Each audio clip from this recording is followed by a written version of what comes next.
I've always been a fan of systemic games. I mean, I grew up really, I've been playing Civilization since the first one that came out, and I'll play every version of every Civilization, every add-on pack forever. XCOM is another one of my favorite games.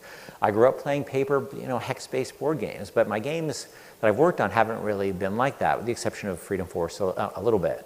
But narrative and systemic, they kind of fight with each other. And so we haven't really been able to sort of make, really integrate system work as much as possible. So to do something really different, we really had to go back to the drawing board, and that required a new structure, a smaller group of people, and time. That was the most important thing. Time to fail. Time to fail for a long period where you don't have 150 people who are looking at you and saying, dude, what am I supposed to be doing today? I want to say a couple of things that this is not. This talk is not a design for a specific game. I'm not here to pitch a product. It's a GDC talk. You're all developers. I'm a developer. This is just early thoughts on something that I want to put out there. This is not like a specific development plan where, oh my God, they cut that feature. There's no features here yet. We're just really talking on a very high level. It's not intellectual property. You're going to see nothing here like a Rapture or Columbia. You're going to see me stealing a lot of meta intellectual property from other people that we're just using for the purpose of example. And for headline, if you're a journalist and your headline says, Levine reveals new game, you've written the wrong fucking headline. But one of you will write it, I guarantee it. All the content here you're going to see is basically just stolen from other places and from other great games, but it's the content, the kind of worlds, the kind of characters. It's just for the purposes of example. So that's a lot of what this isn't. What this is, it's a conversation. It's my way of contributing to a conversation, which I think is already going on. And a lot of people I respect in the industry have been thinking about some of these things, and this is me and my team trying to bring our sort of approach to it. And that's my PowerPoint skills at work. So it's our initial scratching in there to try to figure out a way to really make player-driven, these are the key words, player-driven, replayable narrative. Okay, so I want to say one thing. A lot of times these talks are like, well, don't record this, don't do it, don't take pictures, don't do anything like that. This is completely open source. Take pictures, film it, put it on the internet, whatever you want to do. Do a riff tracks to it, I don't care. But tweet it, and most importantly, if it's something useful to you, steal whatever you want from it. I don't know how much it's going to be useful because it's pretty early, but there's nothing proprietary here that you should be remotely nervous about leveraging for your own stuff. All right, so we talked some about the negatives of linear narrative. It's incredibly expensive to make. The individual pieces don't speak to each other. They do emotionally, like what happened to Booker at the beginning of Infinite talked to what happened at the end in the player's mind, but the game, there's nothing in the game in the way in Civilization, your choices you make at the beginning really make an effect at the end, like in a meaningful way, which types of cities you built, which types of cultural trees you've taken. They don't really do that in linear narrative. Branching does exist in a lot of games, not so much in our games, but there's still X number of states. And what I want to talk today is not X number of states, but X to the Y number of states. I haven't taken math since 1983, so I think that's right.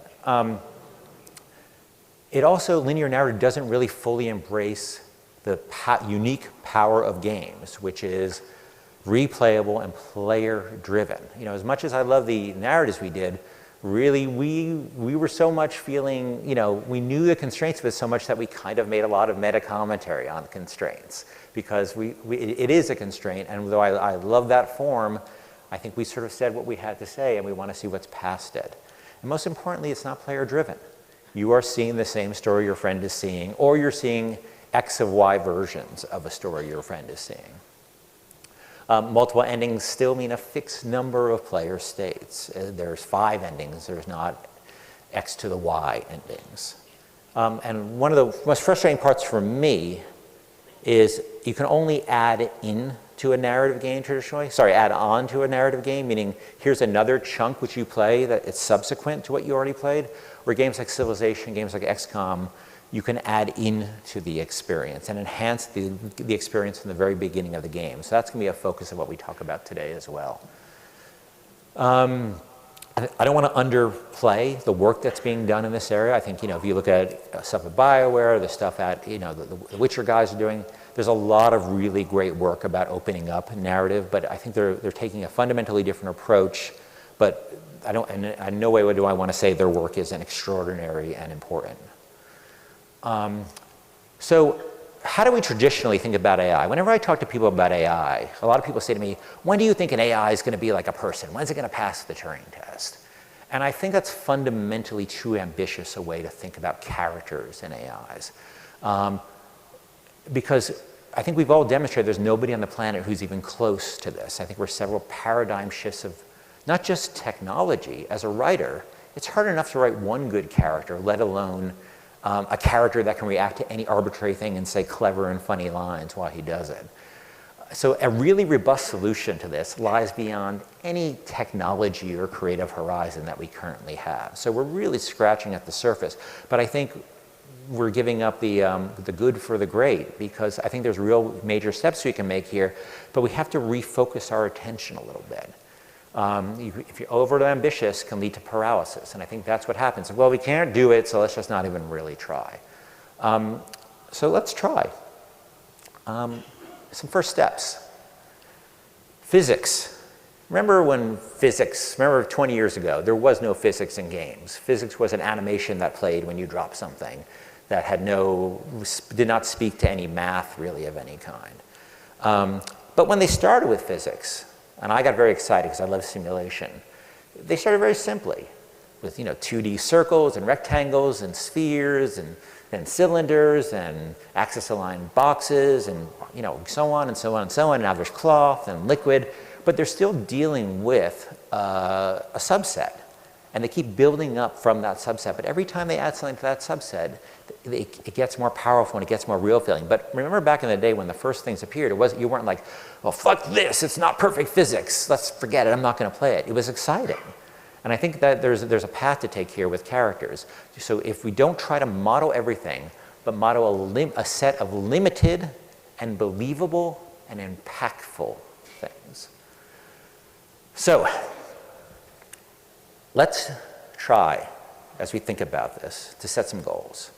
Create a narratively driven experience where the narrative elements are nonlinear and they talk to each other, they interact with each other, they bounce off one another. Like, I was about to make some science reference, and again, I was a drama major, so I completely blanked on what that reference would be, like electrons or atoms. Does that sound right? Okay.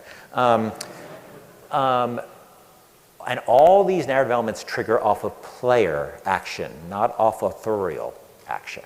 Meaning not like we decide, like in an infinite, for instance, you enter a bounding box. Generally, a narrative thing would happen when you enter a bounding box, and we say, oh, you enter the bounding box and conditions X, Y, and Z are met, so we'll trigger this narrative event.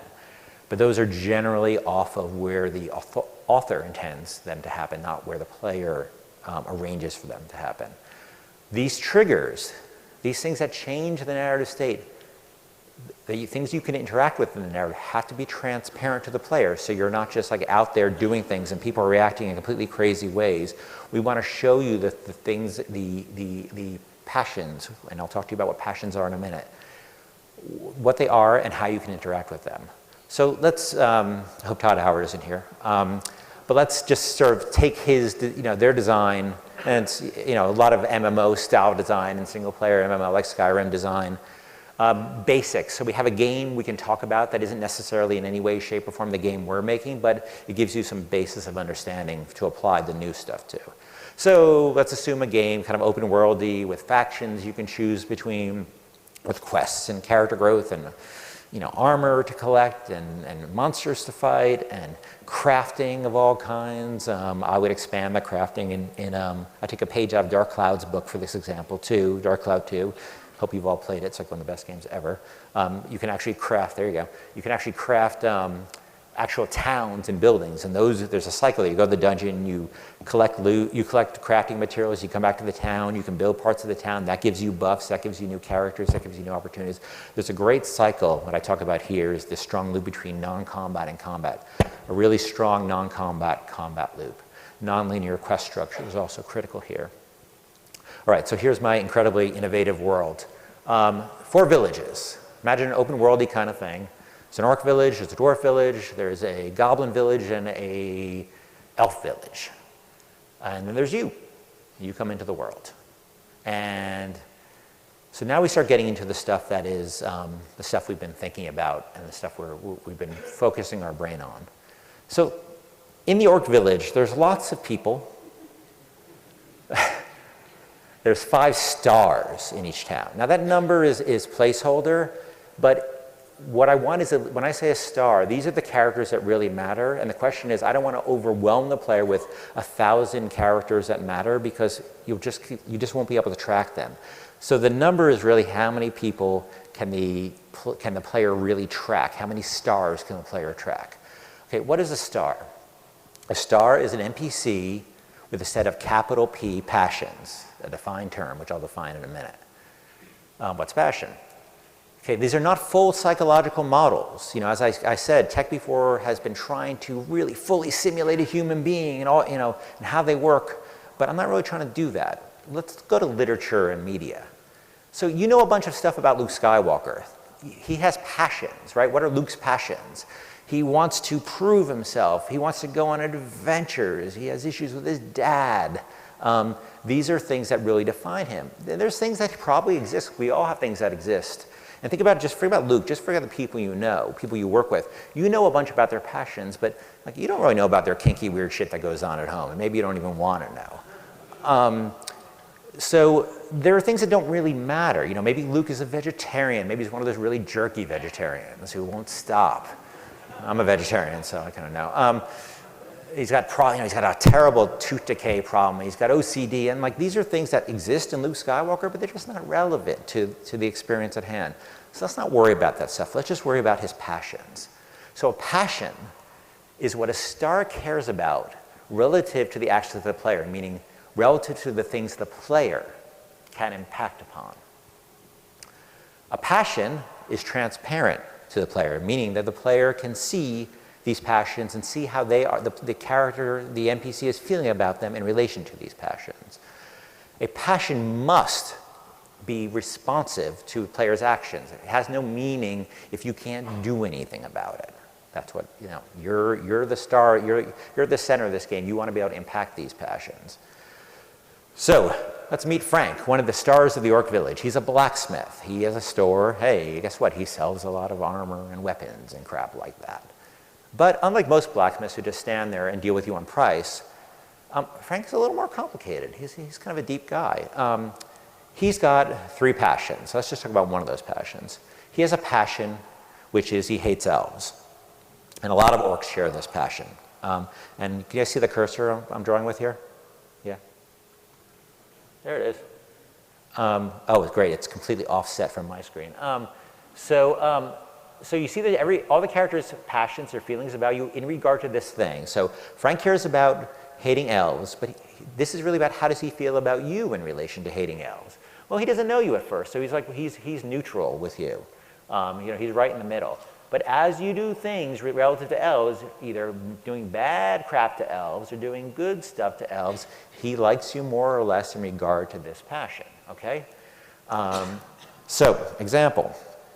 Frank hates elves, you kill an elf. Woo, he likes you for that, and his passion in this regard will move towards the positive. Nice and simple.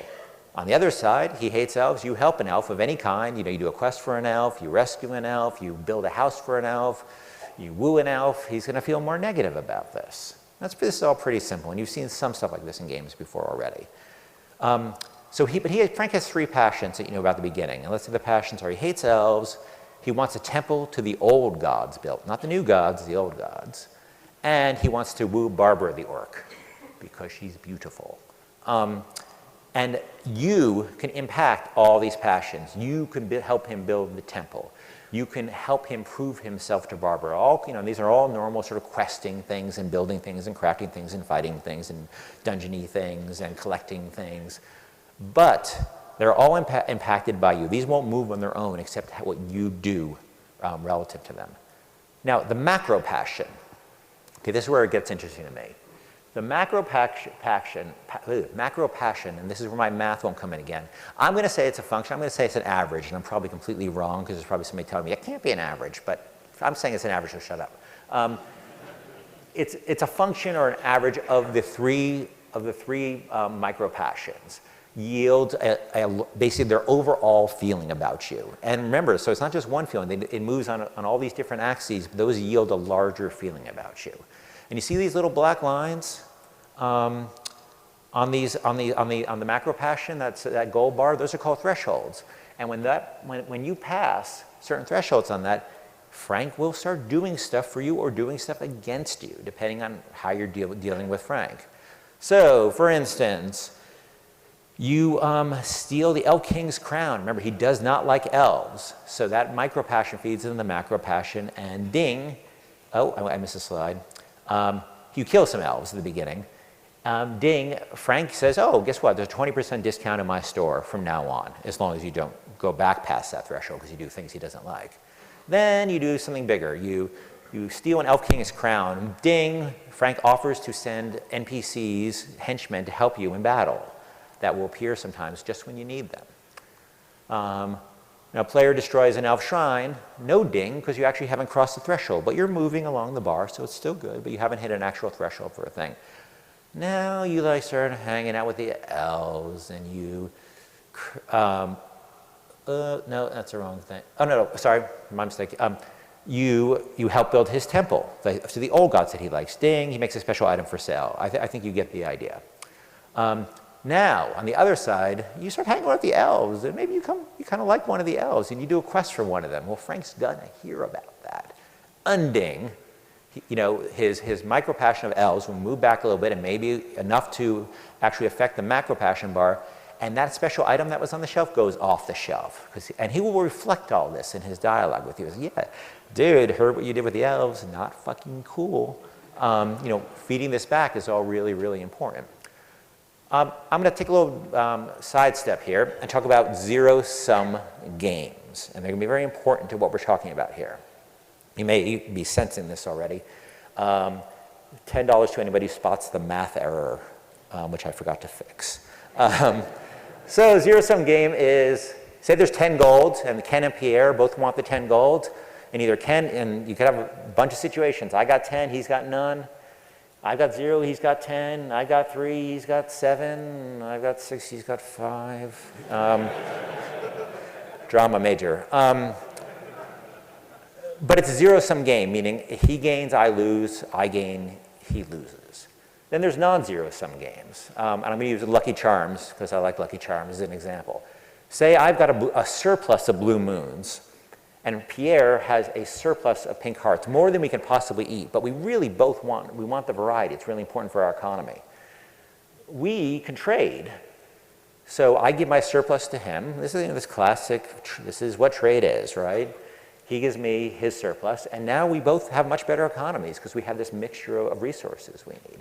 That's a non-zero-sum game. Zero-sum means you can't please everyone, and we're going to leverage zero-sum in this design substantially. So for instance, Frank and Pete hate elves. Player helps Romeo the elf, and Frank and Pete like you less. So the elves like you more, that elf likes you more, maybe other elves like you more, but they're going to like you less. Zero-sum. But there's even a zero-sum between in villages themselves. Frank the orc loves the old gods. Well, Pete the orc is a cleric for the new gods, and every time you help build the old god temple, you're going to piss Pete the orc off. Now, you can trade them off against each other, because remember, these aren't unilateral. Each character has 3 or more passions. So you can really piss Pete off in regard to the temple, but you can help him out in other areas, and you're going to have to balance all these things off one another, but they're all going to be transparent to you, and we have to have a limited number of them so you can really track this all, so it just doesn't become a giant spreadsheet that overwhelms you.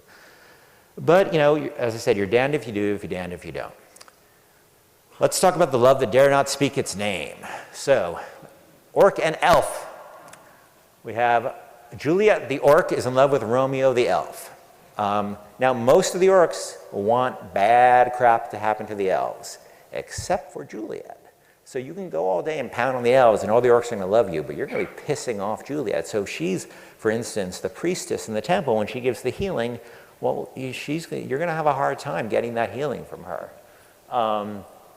But if you help Romeo, her approval of you going to go up, but there's going to be a lot of orcs who don't like that. So even within villages, they're not a monoculture. They all have different hopes and dreams and feelings. So we talked about characters. Why are there only 5 characters in each city? Well, there's going to be a lot more characters, but there will be what I call drones. And they're very simple. Their macro bar, they just have a macro bar, is a function of all the stars in that town's macro bars. And basically, they're just going to be guards and hirelings and scouts and spies and foragers and shopkeepers who aren't complicated, but they just sort of feel generally how the town feels about you. But they won't be able to give you the kind of benefits that the stars will be able to give you. So they will populate the world, but not with millions of stars. I won't go too deep into this slide, but there's like a whole list of things you can accomplish for people.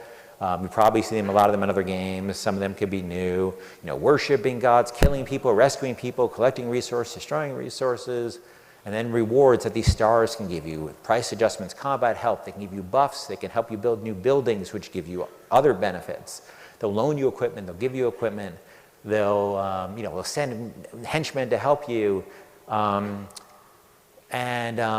And then punishments, the same way. They can do all the negative. They can raise their prices. They can embargo items to you. They can debuff you. They can send out hostile drones to get you. All kinds of crazy stuff. But this is a list that will just keep growing and growing and growing. But all of these have to come off the macro bars, which are a net effect of the three passion bars. All right. So let's talk about a dramatic event. So we want in this world. I'm speaking very generally about stories so far, and this conversation will stay pretty particular and general about story. The goal, obviously, this is not at the level of a Last of Us story here I'm talking about, or a Bioshock story. We're trying to keep it very simple, but I want you to keep in mind that the goal eventually will be, once we have these systems in place, to actually apply real, interesting, meaningful story. But the system comes first. So let's talk about an event, a very traditional event here. So we know authorially that, and we feed back to the player, that if there's 2 orc stars that disapprove of the player and any 3 other stars approve of the player on their macro bar to a certain extent, a red dragon will appear in the world. And the red dragon is what we call an unaligned star. He has no village. All he cares about is death and destruction. All he cares about. He doesn't care who you do it to. He just wants them dead. And so he's got a macro bar, and you see he's got all these things he can do for you, all those black lines on the macro bar. And the more terrible things you do, the more ding, the more stuff he gives you. He shows up in battle to help. You kill orcs, then you kill some elves, and you burn down their village, and he gives you a kill-based buff. And then you do so many terrible things. You start a dwarf and goblin war through a series of quests, and now he says, dude, I will destroy any town you want from me. Just give me the word, and I'll go kill it. And that has obviously a major effect on the game. It kills a bunch of stars, really changes the battlefield, but that's the end game with the red dragon. But it's also a silver dragon. If you remember your Dungeons & Dragons, the metallic dragons are nice, and the colored dragons are bad. At least that's the way when I remember it. So the silver dragon only wants you to do constructive things. He doesn't care for who. He wants you to help. He wants you to build. He wants you to craft crops. He wants you to do all those nice things that you want to punch him in the face sometimes. He's so nice. But there is a zero-sum game, and obviously he can give you a whole bunch of stuff, but there's a zero-sum game between the red dragon and the silver dragon. So as you're making one of them happy, you're going to piss the other one off. And if you get one dragon really happy at you, well, guess what? The other dragon's going to be super unhappy with you, and I don't need to tell you what happens after that. So there's this complex web of sort of alliances, allegiances, different feelings, and villages aren't holistic, and they have people can have different feelings within villages, and you're going to have to either, when you go into the game, play them off each other, you're going to have to decide, make some decisions. I'm going to be Mr. Orc this time. I'm going to totally hook up with the Orc village, but that means you're not going to get a bunch of things in other villages, or you're going to play them all off against each other, or you're going to keep both dragons sort of, you know, in the middle, but you're not going to go too far with either one of them, or you won't interact with them at all. These will all be choices in the game. And then you throw in more factions. Yeah, here's the dwarves, here's the goblins, all with their stars, all with their drones, and they all play into the other systems. They all speak. Every new thing you add can speak to all the other things that exist. Now, let's talk about an event. Another really original event. From the north comes hordes of white zombies. Now, that has a net effect of adding a passion to almost everybody in the world, which is, holy shit, I'm scared of the white zombies. And that's going to, so no matter how they feel about each other, and that was, you know, if you look at Game of Thrones, you know, the Night's Watch went around to all the kings and all the and they said, hey, help us with zombies, and only one of them showed up, you know. But they all cared about them to various degrees. So you're going to have different passions. But maybe there's going to be a dwarven necromancer who's like, well, this is awesome. I love the fact that these guys showed up because I'm a necromancer. And so these major events can change the ground underneath you. They won't change the existing passions, but maybe they can add new passions. And give you a different way to influence people because new things have happened in the world. All right, so as I said before, I hinted at before, none of this is like earth-shattering from a, oh my God, that's an amazing narrative. But it's about the opportunities, and it's about opportunities to make this replayable narrative. So we had to build a system first, and this is what this is building the system independent of a game. It applies to this could apply to a first-person game, this could apply to a fantasy game, this could apply to an RTS. The system really can apply to pretty much any game. But I gave you sort of an example of an RPG. But you're building a web of nearly infinite relationship states. And these states, these changes in these states is where you'll fire off our TM, professionally crafted, well-written, well-acted narrative and dialogue. But they won't spawn off trigger points in the world. They'll spawn off a confluence of all these things interacting with each other. So, you know, here's a bunch of characters saying a bunch of things that will be, you know, obviously it's all placeholder dialogue still, but they are saying, except for OMG, that will be in the game. They are, you know, these are spawning off of what you do, and as you influence their passions, they will react to you. Let's go for a detailed example of sort of a story that can form around this. There's you. There's a dwarf named Betty and an elf named Veronica. They are each of them have a passion, and please, this may, not all women are looking only to get married, and this is not I'm not making a statement about sexual interactions here. This is just a Betty and Veronica example. Pretend they're dudes. Say they're both looking for marriage, and with you. So that's their passion. Now, you start interacting with them, you start doing things to impress and build a relationship with Veronica. So she says, I'd really like you to meet my parents. That's a quest. You have to go to this quest, fight a bunch of monsters, deal with a bunch of crap, craft some flowers, you know, craft a bag of donuts or whatever, and bring it to her parents. That quest one, boom. That makes her passion for you grow, and her macro bar starts to move. And she's like, oh, thank you for meeting my parents. Here's a plus 10 sword, a mithril sword. Then you craft Betty a house, and she likes that a lot. She gives you a buff that gives you plus 10 approval to all your actions in her town, in the elf town. So every time you do something for somebody else, they're going to enhance the effect of that because Betty's saying nice things about you. And we'll support that with content. She'll be walking around town saying how awesome you are, singing your praises, and you'll see people react to that, and we'll reinforce that with the game system. Now, if you step back and you look at Betty and Veronica, well, they're not just two different women. Marrying them will yield very different effects. Really, Betty's about crafting. Betty's about building. Betty's about crops. Betty's about sort of earthy things. And Veronica's more royalty, and she can give you like lots of nice weapons and treasures and castles and things like that. And you're looking at them, you're like, okay, well, you know, where's my strategy here? As a gamer, how do I want to approach situations? Just like any character decision you make in a game. But you're going to have to decide. You can't marry them both, so you're going to have to decide. And in this case, let's say you choose Veronica, and you decide you want the combat benefits. So you really start pushing on her. You build her an enchanted garden, and that moves her macro bar up to the point where she unlocks the wedding quest for you. And the wedding quest is craft a tuxedo, build a chapel, get the priest's macro bar to a certain place where he's willing to marry you by doing a bunch of crap for him. And any of his passions, not just one quest, getting all his passions to a point where the macro bar yields he's willing to marry you. And then you go on a quest to a dungeon to find the ring that she wants. Let me step ahead for a second. Now, but remember, as you're pleasing Veronica, you're pissing off Betty, because she still has hopes for you. But that doesn't mean that you have to go on one track and commit to it. You can waver. You can go back and forth, and you can decide, take your time and decide. But that can have negative impacts, because they're both watching what you do, and they're pulling away from you or pulling towards you.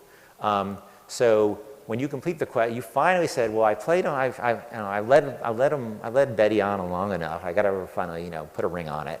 I'm going to marry Veronica." And you do that, and ding, that moves her macro bar to a point where she gives you a combat buff, a permanent combat buff, 1,000 gold, and a castle. And the castle gives you all these other benefits for yourself. But Betty is unhappy with you. So she removes the buff from you that enhanced, say your crafting abilities before. And when she hears the marriage and it really sinks in, and you haven't done any, you remember, you could still make her happy somewhat by doing other things on her passion line, but say you don't do that and she really goes negative on you, she says, well, you can't craft crops in the dwarf village anymore, and that's a real problem for you because you really wanted that, but you made a choice. You made a choice, and like in a big boy, you got to live with that choice. Big boy or girl, you got to live with that choice. But here's a twist. We will write different characters for these people. We would give them their own hopes and dreams, their feelings, there are different characters. We've written lots of different characters. There's Shodan and Elizabeth and Andrew Ryan. They all have different characters that are basically independent of any game systems. And people like them or hate them or like spending time or don't spend time with them. Well, independent of how you feel about them systemically, you're going to feel about them, hopefully, if we do our job right, as people. So you may marry Veronica, but you may like Betty a lot more.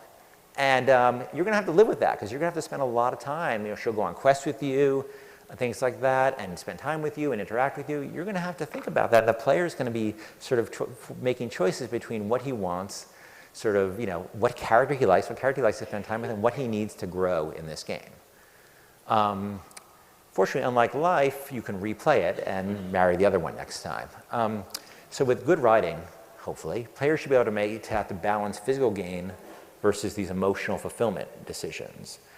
And with all these systems, your ability to play one off the other, the ability to, kind of keep people happy, but these people kind of happy, those people are really happy, but by betraying friends they've had, moving their macro bars down, there will be false friends, leading people on, betrayals and reconciliations. You could, if you do your job right, end up simulating something along the lines of this.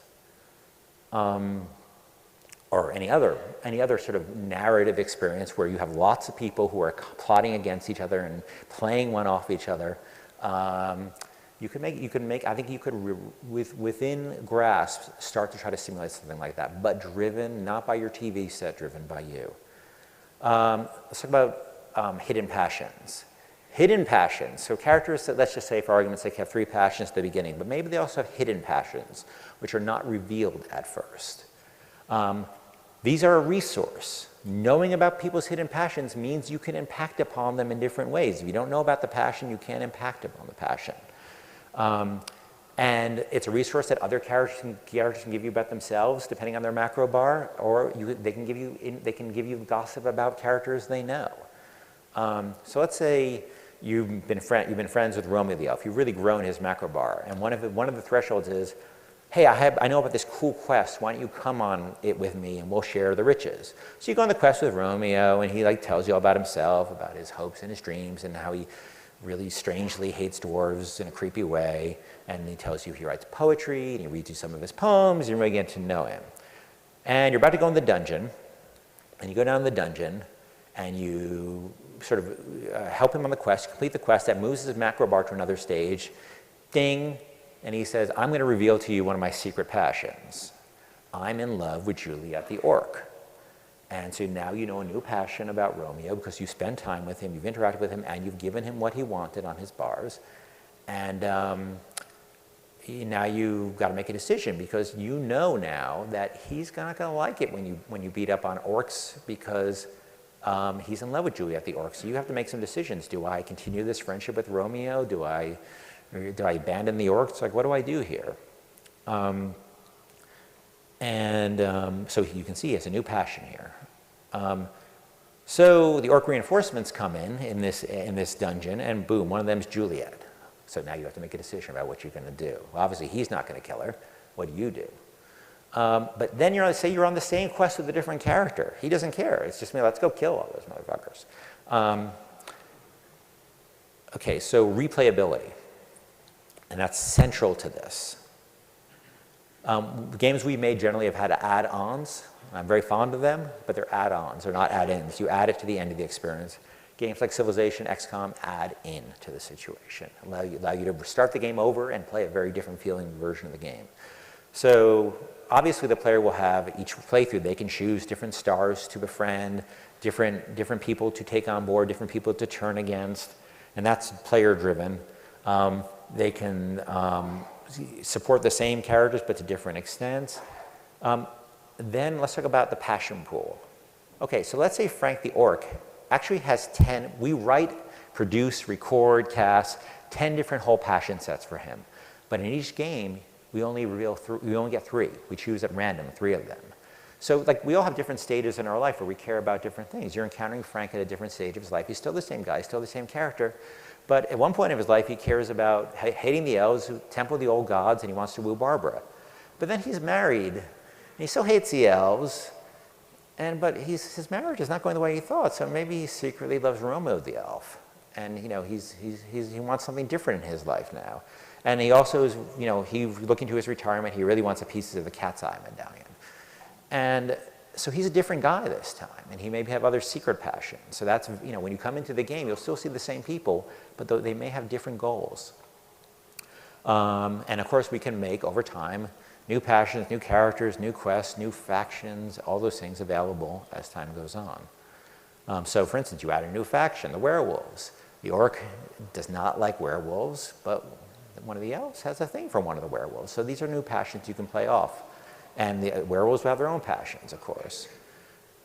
Okay, and this is not a promise of any kind. We have no idea whether we're doing anything like this, but let's talk about co-op multiplayer. So say my brother and I are playing the game together, and we have, in real life, we have a great relationship. But we come across some elves. He's done a lot of work befriending the elves. He spent a lot of resources befriending the elves. The elves hate me. They hate my guts. And they see me, and I get ambushed by the elves because I pissed off somebody's macro bar to a certain point where they've sent an ambush at me. And I'm on the headset with my brother. He's in New Jersey, I'm in Boston, and I'm like, Stu, come on, the elves are attacking me, help me out. He's like, well, I don't know, those elves have been pretty good to me. So, sorry, Ken. I'm dead. And he's like, hangs out the elves. And, if you ever play Diplomacy, which is one of my favorite games of all time, you know the effects of some of these betrayals that can happen in games. One of my dearest friends in the world, I still kind of hate because of a game of Diplomacy, because it's the game relationship versus your personal relationship. So all these relationships, if you bring real people into it, I think can really expand to a whole new level. And that's it. Questions?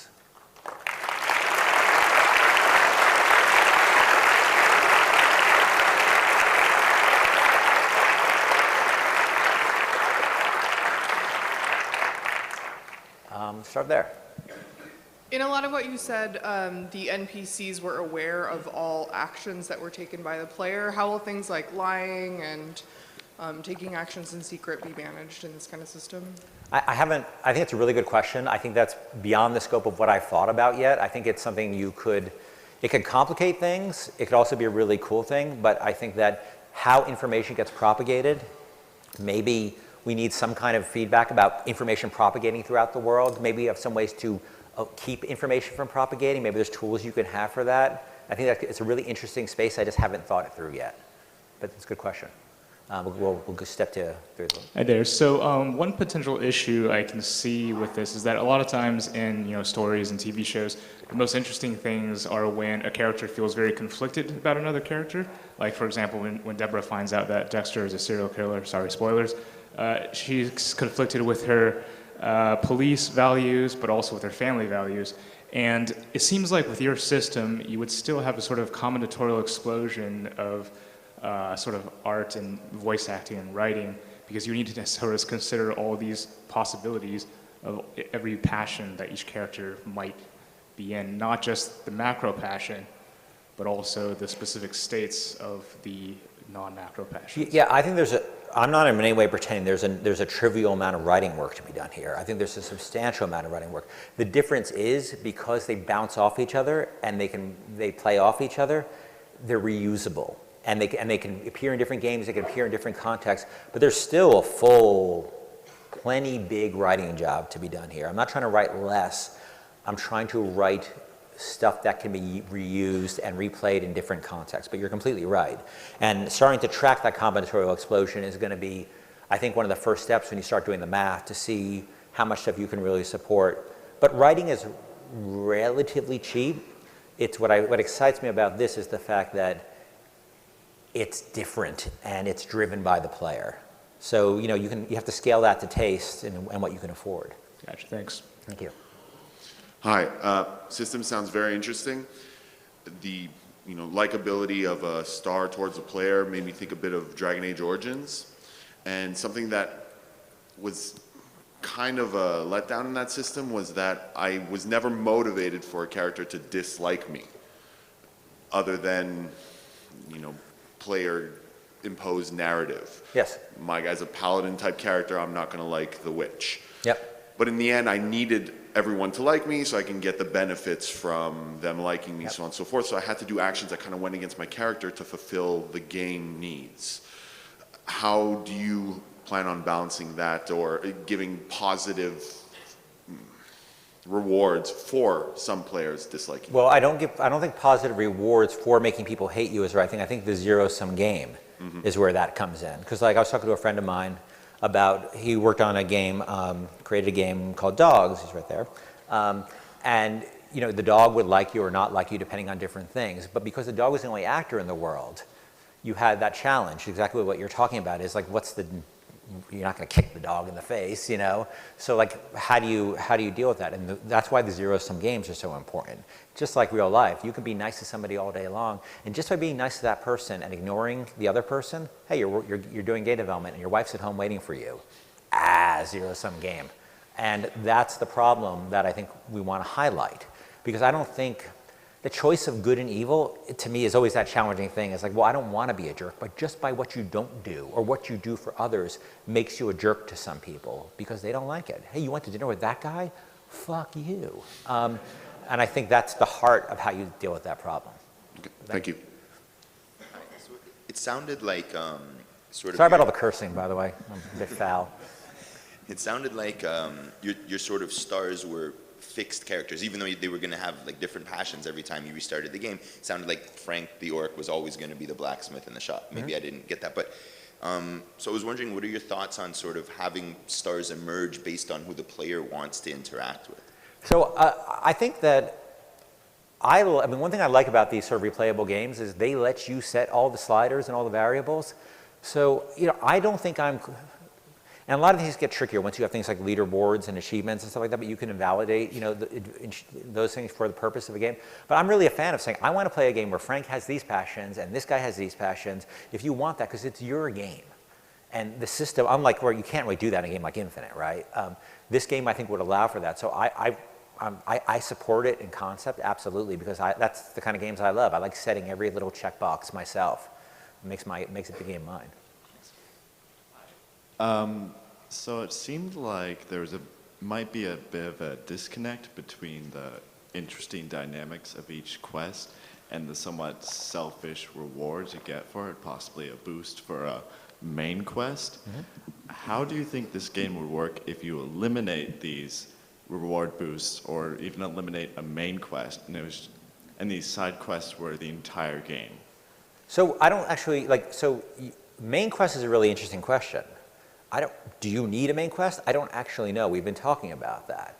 Because a main quest implies a macro narrative that moves on, and macro narrative fights against this sort of experimental game. Again, going back to Civilization, there's a macro narrative in the sense that you have 5, 6 different, and I actually had a bunch of slides about this, but I thought it was beyond the scope of the talk, like win conditions and things like that, potential win conditions, because I thought that was game design, not a system design.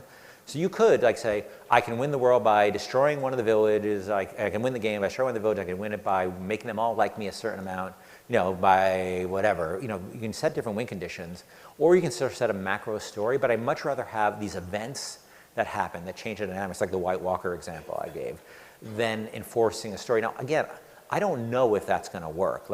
And knowing myself, you always get drawn into what you know and what you do. So that's why we're sort of really trying to, reset here, because we've done the same thing for so long. So I think my discipline is to always try to start with what do we need to make this a great game? And right now, I don't know if that's a macro story. The stories may all come out of these entirely player-driven experiences. So how are you modeling the passions? There was a talk from the AI Summit 2 years ago by Stefan Bura from Storybricks. Yep, I've talked to Stefan. Yeah, presented kind of a great way of modeling passions. I was wondering how close it is to what he was talking about. So Stefan is one of those people who's out there that is thinking about these things, and we've had a bunch of conversations. And I think that, what I like about this is that there are people, and some other friends of mine in the industry are talking about this. The place where I've been thinking, and we're actually going to get together later, that I've been thinking since I last talked to him, I sort of really focused on, my focus has been on rather than making characters with a range of emotions, making a character with very few passions, these 3 passions, and all these zero-sum game situations, because I'm probably less ambitious than he is to some degree. And as a writer, I'm like, how do I make characters come out rather than people come out? So I think that's really where the direction I've been going in. That could all change. We may sit down and have lunch later. He may be like, you're a fucking idiot. Let me tell you why. And this whole talk is a waste of everybody's time. But that's where, since our last conversation a couple months ago, that's where I've really been going with this. And he and I have both been he called me afterwards, like, oh, I announced this talk. He's like, I've been working on something very similar. So I think this is one of the reasons you want transparency here, you want openness, is you want to be able to talk. The reason I'm doing this talk is you want to engage everybody's brain, because I think it's an important problem. I think it's hard to deny it's an important problem. And the more of us who are thinking about it, and that's why I wanted this, out there, and it's pretty early, is so we can have lots of smart people like Stefan and talking about this. Thanks. Hi. Hi. What about modifying passions? What if you could do something to convince Frank that elves aren't actually so bad? It could still be zero-sum, because now the other orcs really hate both Frank and you. Yes, so I think that's a possibility. My sense is that I'm not ready to play the drum fills yet. I'm sort of getting the rhythm down. And so I think there's lots of ways to play on this system and to interact with this system. My first step, our team, I'm talking to Eric Erlin, who's our lead technology guy, about this a lot, is I think the first step to modeling this is you design a paper and pen adventure, you use D20 system, right? You set up a bunch of quests, you set up a bunch of characters, passions, and the only thing you use a computer for in the first test is to track the passions and the macro passions and the interactions of those, because that's a lot of data. But you could just with pen and paper start to play out this system and see how parsable it is and see how it works. And that's probably our first step before we even really touch a computer. You could probably do this in a database application. And then we'll build from there. But the options to expand upon it and play with it are infinite, presuming that you don't overflow what I call player RAM. Like how much stuff can they keep in their head at once? And it may be a great idea, and you may play with it. Well, just like all these ideas, it may be a great idea, you may play with it, it may be a terrible idea. It's hard to say until you try it. But that's one of the goals, is a starting point. All right, thanks. Yes. So I'm a designer on the Civilization franchise, and I wanted to say how Sorry, excited say it I am. again? Designer on the Civilization franchise. Oh, well, I'm a fanboy. Yeah, I'm happy to hear that. Yeah, we're big fans of your work as well, and it's exciting to see your approach. One of the things the macro sort of mood modifier reminds me of, especially, is the sort of opinion system that we use in Civ. And I think the examples that you used are definitely the most colorful and interesting and kind of prone to narrative flavor when you have the one orc feeling this way and the other orc feeling this way, and kind of like aligning the passions in such a way that the player works towards them really liking you or really disliking you. And I was wondering if you had thought about, or if you have any ideas about how to kind of avoid a lot of the NPCs ending up in that kind of like middle gray space, because like there are ways to solve it with like the combinatorial writing explosion of like, yeah, maybe you built the temple for the old gods, but you did elf quests, so like you're in this neutral state with this NPC, but it's kind of hard to reflect. I mean, to me, that's a balance problem, because the rewards in the middle space are going to be pretty marginal, right? Versus the big rewards, you're going to have to really take some big swings with people. So you want gameplay to kind of drive players towards the edges. Okay. So you can keep, getting 5% price reductions at the store from everybody. That's not really going to move the needle. To really accomplish those larger quests, to really accomplish those larger quests, you're going to have to get people really passionate about you one way or the other. And as I said, the zero-sum games is going to lead to, you make some real friends, you're going to make some real enemies. Yeah, and the transparency will help players get there. Exactly. Cool. Thank you. Thank you. Well, thank you for the talk. You talked a lot about how it's very player-focused, all the actions from the player, those decisions. But you also mentioned these hidden systems that you uncover by having these relationships. And I'm curious, in minimal interaction, what happens when you see a confrontation and you step back? Do the AI find out hidden passions of each other on their own? What happens if you hide in the bushes during the events that are occurring? So a passion, remember, is as far as I think about it at this early stage, is only what a character feels about a situation in relationship to you and that you can impact upon. So, I mean, the notion of a player knowing about a character knowing about another character's passion is relevant in how they talk about them. We can make colorful stuff. Yeah, I heard on Romeo, he's got weird taste, Or, as I said, he can reveal potentially, one of the people's macro bars could be revealing passion, a secret passion about somebody else. And that just basically is another meter you can push on for them. So I don't know if there's like there's systemic meaning in what you're talking about. I'm not saying there couldn't be, but as I'm thinking about it right now, I don't think it's, when we did this thing and a bunch of us worked on it, what we kept coming back to was, it's very easy to step out of the system and start coming up with, is that 5? Yeah. Come up with narrative things that could happen.